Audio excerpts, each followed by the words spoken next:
Welcome to ACE Online. Why is bleaching powder used for disinfecting drinking water అని ఇచ్చారు.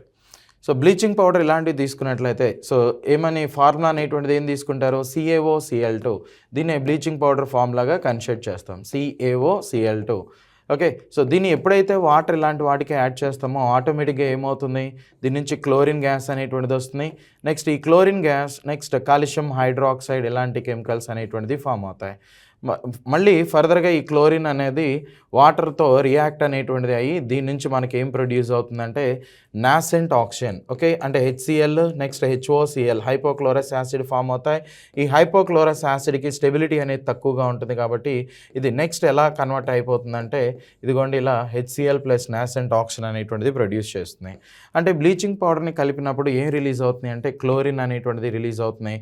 ఈ chlorine ద్వారా nascent oxygen వస్తుంది కాబట్టి ఇది జర్మ్స్ ఇలాంటి వాటిని ఎరాడికేట్ చేస్తుంది అనమాట. సో కాబట్టి గైస్ ఇక్కడ ఇచ్చినటువంటి వాటిలో కరెక్ట్ ఆన్సర్ ఏంటంటే ఆప్షన్ 4 అనేటువంటిది చెప్తాం. సో ఇంతకీ బ్లీచింగ్ పౌడర్ని కెమికల్గా ఎలా ప్రొనౌన్స్ చేస్తారు, దాని కెమికల్ నేమ్ అనేటువంటిది ఏంటి? నేను రాసింది కెమికల్ ఫార్ములా, మిమ్మల్ని అడుగుతుంది కెమికల్ నేమ్. తెలిస్తే కింద కామెంట్ చేయండి. Thank you.